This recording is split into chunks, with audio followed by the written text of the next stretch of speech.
Yeah, so nakikita natin na namimiss ka ng person mo and naiisip ka niya. Meron pa siyang feelings para sa'yo, pero para sa kanya, parang tapos na yung relationship nyo, mga kapiksi. So, pwedeng hiwalay na talaga kayo nitong person mo, guys, dahil marami kayong mga pag-aaway nitong person na to.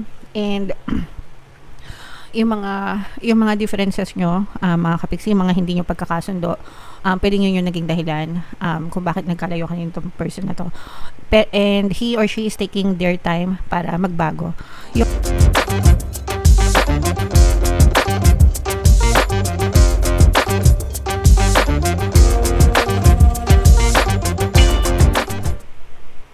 Hello guys, hello Virgo, welcome back to Pinay Pixie Tarot. Ang pamagat ng episode natin for tonight is feelings reading. Anong nararamdaman niya sa'yo? So titingnan natin yung current feelings sa inyo ng inyong partner o specific person. Pwedeng ma-pick up yung energy nyo, guys. Pwedeng ma-pick up yung energy ng person nyo. Roles can be reversed. If in case hindi kayo naka-resonate dito, guys, try nyong panoorin yung video dun sa zodiac sign ng person nyo. Baka nandun yung energy nyo, mga kapiksi. So, unahin natin tong deck na to, guys. Tingnan natin yung mga mensahe sa inyo or yung mga love messages, love advice para sa inyo. So, mayroon tayong reconciliation, mga kapiksi, no? Ibig sabihin nito, pwede magkabati, pwedeng magkaayos yung mga kapiksi natin na nagkakaroon ng problema sa relationship, mga kapiksi. Pwedeng, kahit sa anong status, guys, pwede itong mag-resonate. So, pwedeng hiwalay na kayo or no contact, ghosted, or pwedeng in a relationship pa kayo pero nagkakaaway kayo. Reconciliation, sa iba pwede magkabalikan, yung sa iba pwede magkabate. Meron namang instance na nagkakabate pero hindi nagkakabalikan, di ba? So, ang importante is magkaroon ng pagpapatawad, pagkakaunawaan, ganyan, dun sa inyong sitwasyon, mga kapiksi, okay? So, okay lang, at least para sa akin, mga kapiksi, okay lang na hindi magkabalikan. Basta magkabate, magkaayos, okay na yun, para no hard feelings, ika nga. Okay? Alright, so yan yung first message for you, Virgo. Another message, guys, is finances and career. For some of you guys, pwedeng ito yung nagiging isa sa mga issues kung bakit nagkahiwalay or bakit nagkakaaway kayo ng person mo dahil sa pera, dahil sa trabaho. Ayan, yung mga ganyang klaseng issue na yan. Pwedeng hindi kayo napaprioritize, nawawala ng oras sa love life dahil masyadong nakafocus sa trabaho yung iba sa inyo. Pwede naman dahil sa pera, baka napag-aawayan nyo yung pera, mga ganun, mga kapiksi. Okay, usually pagdating sa pera, madalas yan yung sa mag-asawa, no? Kaya yung mga living in together na couples natin. So yeah. And another message for you, Virgo, is let your friends help you. If ever na maaring may mga feeling nyo, may makakatulong sa inyo, mga kapiksi, then let them help you, no? Para maging ma-okay yung relationship nyo ng person nyo. Pero guys, no, kahit na humingi tayo ng tulong sa ibang tao sometimes, no, at the end of the day, kayo pa rin yung dalawa. Depende pa rin yan sa sitwasyon nyo ng person nyo. Kayo pa rin yung magkakaunawaan, magkakaintindihan. It's still between you and your person. But if feeling mo makakatulong yung ibang friends mo, then go ahead, mga kapiksi. Huwag kayong mahiyang humingi ng tulong sa kanila. As long as pakiramdam mo you have to do your best or you have to try everything, di ba? Para sa ikaayos ng relasyon, okay lang yan, mga kapiksi. Alright, so comment down below, Leo, if feeling nyo naka-resonate kayo dyan sa mga messages na yan. Tingnan natin yung ganap sa inyo, Virgo, ngayong yung nararamdaman niya sa'yo. So, shuffle ko to, guys. Habang sinashuffle ko to, panoorin nyo muna yung video natin regarding sa ating paano mag-manifest ng abundance video course. Kapiksi, sawa ka na ba sa mga struggles at hirap sa buhay mo? Masipag ka ba at masikap sa buhay ngunit hindi ka pa rin umaasenso? Ilang beses ka na bang nag-attempt magnegosyo at mag-invest pero palagi ka pa rin nalulugi? Sa pagkakataon na ito ay maaaring may subconscious beliefs ka na nagiging balakid sa iyong pag-unlad at pagyaman. Introducing, paano mag-manifest ng abundance video course. Dito ay matututunan mong ma-overcome ang mga balakid mo para tuluyan ka ng umunlad, umasenso, sumagana, maging matagumpay, successful at maswerte sa iyong kabuhayan, pera, trabaho, negosyo sa lapi at kaperahan ng bonggang-bongga. Dali, mag-send na ng email sa pinoypixitaro@gmail.com at simulan na ang iyong pagyaman ngayon. Alright, so sa lahat ng gusto mag-avail ng course guys, naka-flash sa screen nyo. Una, meron tayong paano mag-manifest ng abundance video course. Pangalawa, meron din tayong paano mawala ang third party at magkaroon ng harmonious na relationship. And meron din tayong paano pabalikin si ex guys, revised breakup. So sa mga interesado, mag-send lang kayo ng email sa pinoypixitaro@gmail.com. So, Virgo guys, kayo ay represent ng King of Pents. Ito yung ating feelings energy mga kapiksi. Meron ditong presence ng water sign, Cancer, Pisces, Scorpio. For some of you, maaaring may water element kayo sa inyong natal chart. Or you may be dealing with another water sign or a water sign mga kapiksi. Ito guys, this will resonate mostly with LDR relationship. Pero kahit hindi LDR yung relationship nyo guys, pwede pa rin siya mag-resonate. Pero ang nakikita kasi natin dito is malungkot yung person nyo mga kapiksi, and miss na miss ka na ng person mo. Lalo na kung LDR kayo, lalo na kung block yung communication nyo mga kapiksi. No contact, ghosted, ganyan.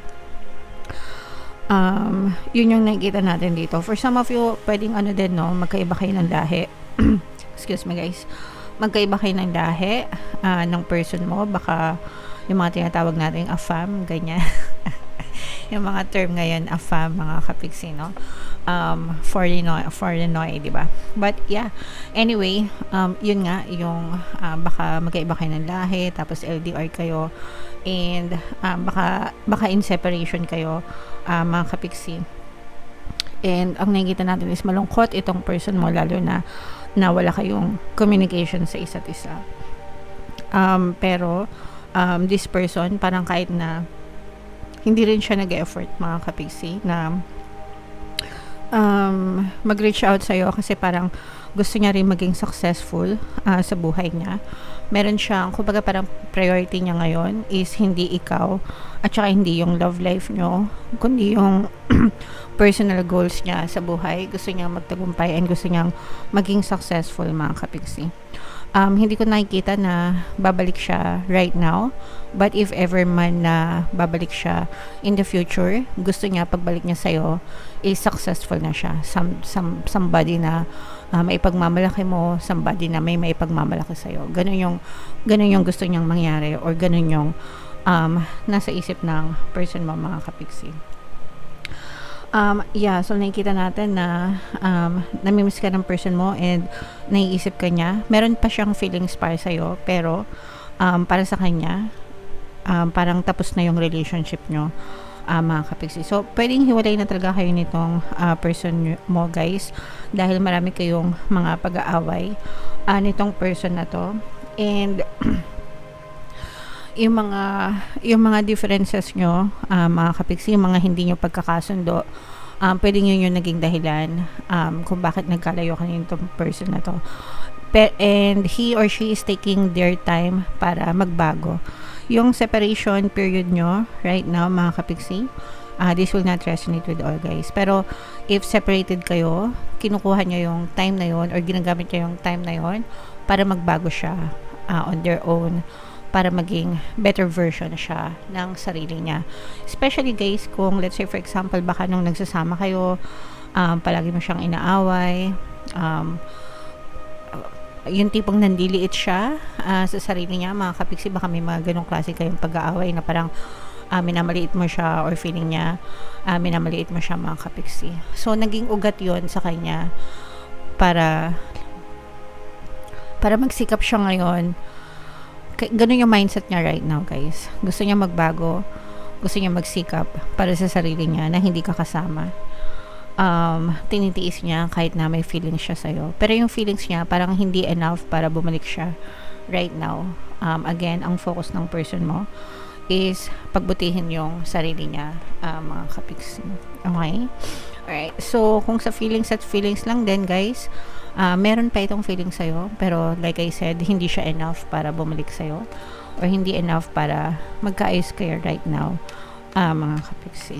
So, comment down below if feeling nyo naka-resonate kayo. If LDR kayo nitong person mo, gusto mo magkabalikan, as long as pwede pa, pwede kayo makinig ng mga relationship subliminals natin, pampabalik, pampamiss, pampabalisa. Pwede rin kayong mag-avail ng course natin, mga kapiksi, paano pabalikin si ex, ganyan. Kasi feeling ko mag-ex na kayo nitong person na to, or magkahiwalay na kayo. So if ever man na gusto nyo silang pabalikin, pwede kayo mag-avail ng course na yun, mga kapiksi. Alright? So tingnan natin tong love message para sa inyo, guys.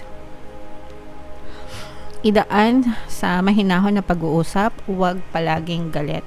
If ever man, no, na nagkakausap pa kayo nitong person mo, and meron kayong gustong pag-usapan, mga kapiksi, pag-usapan nyo na maayos. Huwag galit, guys. Kasi pag galit kayo, mapipick up yan ng person nyo.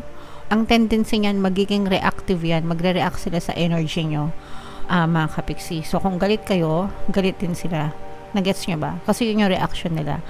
Pero if you try to approach them in a very calm manner, mga kapiksi, kalmado din sila, peaceful din sila, and sa ganung paraan mare-resolve nyo yung issues, guys. Kaya wag kayong magtaka na pag inaway nyo sila lalong lumalala yung sitwasyon nyo. Ano pang asahan nyo, diba? Kayo nga pag inaway, magagalit din kayo, diba? Eh di ganun din sila. So I mean, common sense na lang, mga kapiksi. So if ever man na gusto nyong magkaayos, dapat mahinahon palagi yung pakikipag-usap sa inyong mga partner o specific person. Alright? So, ayan ang inyong feelings reading, mga kapiksi. Comment down below if feeling nyo naka-resonate kayo dyan. For more tarot readings, guys, ito yung playlist nyo. Ito naman yung ating success stories ng paano mag-manifest ng abundance video course. Click here to subscribe, guys. Ito yung ating mga relationship subliminals. Thank you for liking, sharing, and subscribing. See you again next time. I love you all, mga kapiksi. Have a nice day. Bye-bye.